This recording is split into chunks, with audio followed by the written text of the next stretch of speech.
What's going on, you guys? KrypticElement here, coming at you with a brand new Battlefront 2 video to the channel.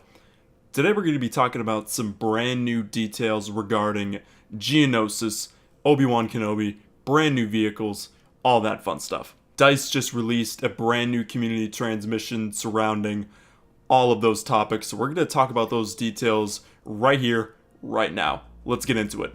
But before we get started, I just want to let you guys know that I will be leaving a link in the description below to the community transmission post if you guys would like to read into all the details for yourselves. Let's start off with the phases of GEONOSIS. Starting off with phase 1, it is very focused on infantry combat with the clones needing to call in reinforcements and reactivate a damaged ATTE. During this phase, the objective of the droids is to stop them. This phase will take place in typical Geonosian canyons with plenty of pathways and cover available. Next up for phase 2.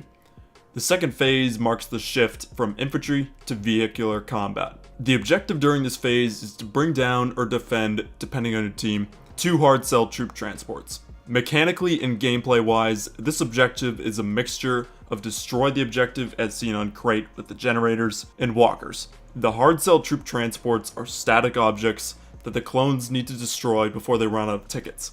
However, they need to be weakened before serious damage can be dealt to them. Similarly to walkers. This can be achieved by using the special ability of the ATTEs. Now, an important thing to note here is that the way reinforcements work are being changed for this map. Usually 1 reinforcement equals 1 trooper.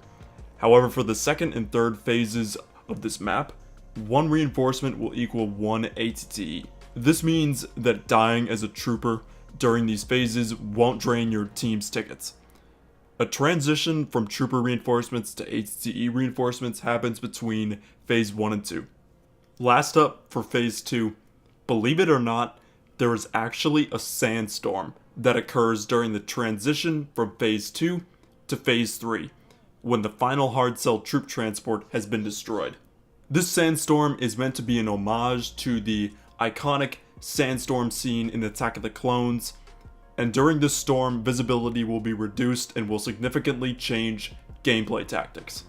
And lastly, for phase 3, the clones must recapture abandoned turbolasers by securing the roughly 200 meter wide control zone. Now, the thing about the control zone is that it can only be captured by the ATTEs, so keep that in mind when you go to play this phase. So just to sum up, the final 2 phases of Galactic Assault are very open, making it ideal for vehicular-based combat and gives it its own unique gameplay experience that is different from what is currently available within Galactic Assault. Now, you may be asking yourself, what if players don't know how to weaken the hard cells or don't move forward during phase 3?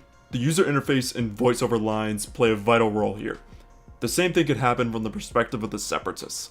If no one is trying to take down the ATTEs, then it will probably be an easy victory for the clones. Now, those are the details for how Galactic Assault works on GEONOSIS. Let's move on to the vehicles. First up, we have the ATTE. This vehicle is the centerpiece of GEONOSIS. It gets dropped onto the map throughout the match in real time. You cannot pick the ATTE from the spawn screen, and this walker is not on rails and can be only piloted by 1 player at a time. Now, I know some people would have wanted the ATTE to seat more than 1 player, but just think of it this way. The fact that the ATTE can only be manned by 1 player at a time means there's more players running around on the battlefield to give it more of a big battle feel. Next up, we have the OG-9 homing spider droid. The Republic will have to clear these droids out. That way, they won't be able to inflict significant damage to the troopers as well as the ATTEs.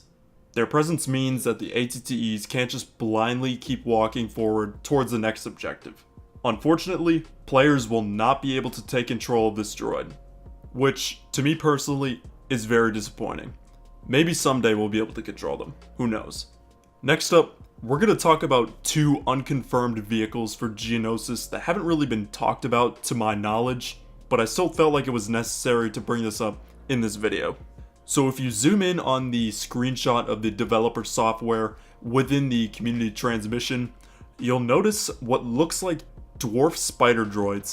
Now, these guys did sneak into one of the previous images of GEONOSIS that was shown off with General Grievous, but DICE hasn't really said much about these guys, and I'm not sure if they're playable or not. Who knows? Maybe Maybe we'll have to wait and see. Maybe they'll release more details on the Dwarf Spider droid in the coming weeks. Let's hope they're playable.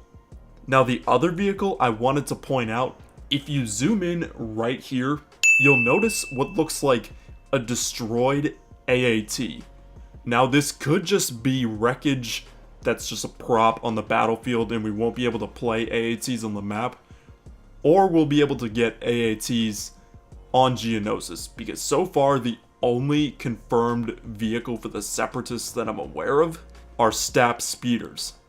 I feel like there has to be some kind of playable vehicle to counter the Republic ATTEs, because, I don't know, as of right now, it just feels really bare for the Separatists. Now lastly, let's talk about Obi Wan Kenobi.